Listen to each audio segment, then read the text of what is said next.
Amen. Haven't done one of these in a long time, so forgive me. But I'm going to jump back into the current events, the zeitgeist, as it were. Everyone's doing it. Here's my take. Russia will not invade Ukraine. Here's why. I think I've got 3 reasons, but usually whenever I say that, then it either turns into one gigantic reason or like 100 different reasons. But here we go. Russia will not invade Ukraine.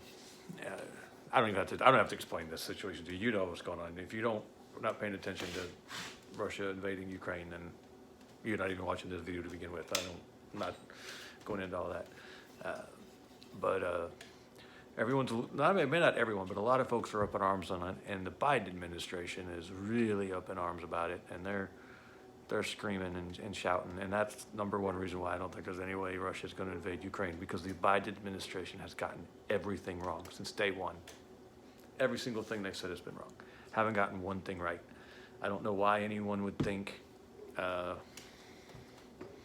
suddenly getting something right now. Not going to happen. Screwed up Afghanistan, just the COVID fiasco. I mean, all of it. They haven't done one thing right. And they won't do this right either.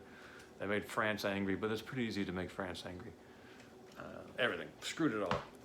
Haven't touched one thing that did go wrong. The corollary of that, and this is like reason 1B, is Ukraine doesn't think they're going to invade, or they keep saying they're not going to invade, or they're saying it's not going to be some big status change because they're already fighting this insurgency thing in there.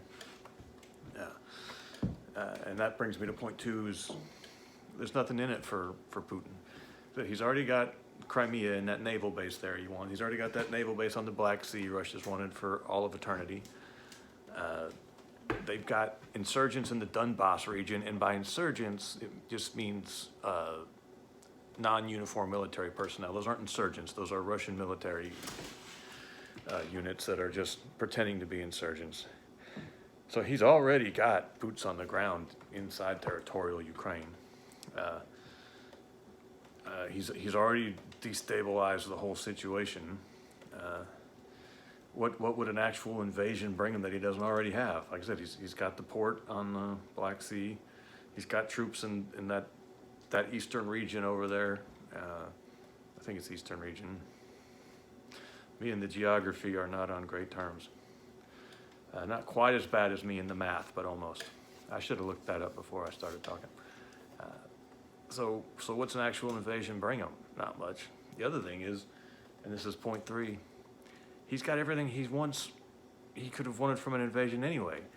America's looks weak, and NATO is fractured because Germany doesn't want to shut down that stupid gas pipeline. And okay, here's an aside. I'll do an aside.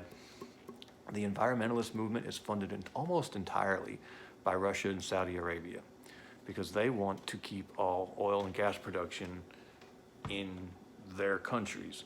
And so they fund the environmentalist movement, so they shut down oil and gas production in other countries, in Western countries, because it's their main or even their only leverage with them.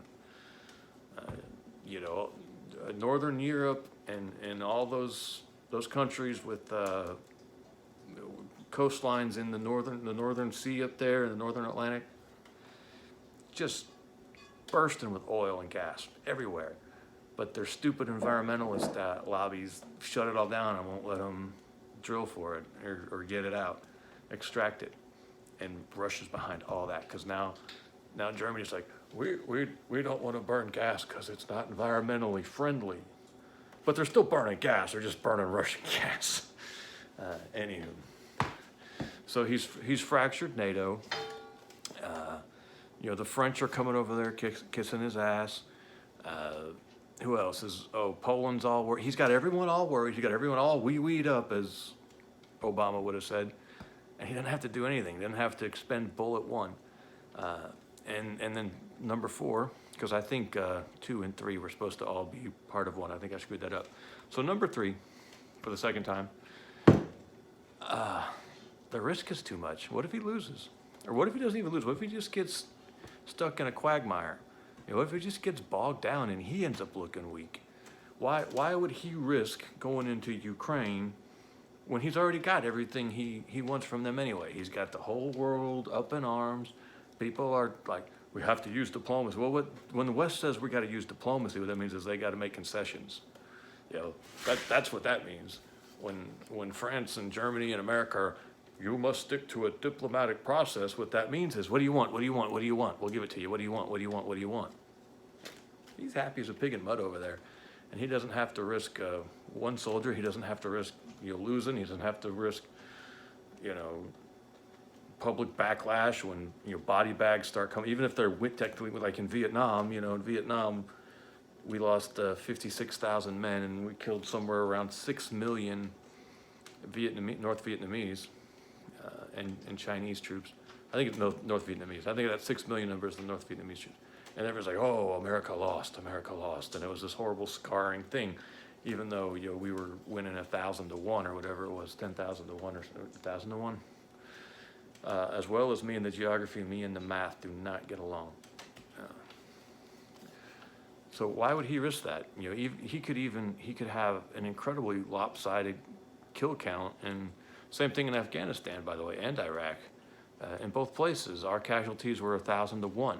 And still everyone's like, it's a quagmire, America's a paper tiger, can't win a war anymore. Well, we're killing the war. Well, why would he risk that when he's already got everything he wants? And they keep bringing him things, He's like, well, I guess I got everything I want. And then here comes Macron with another platter full of stuff for him, He's not going in.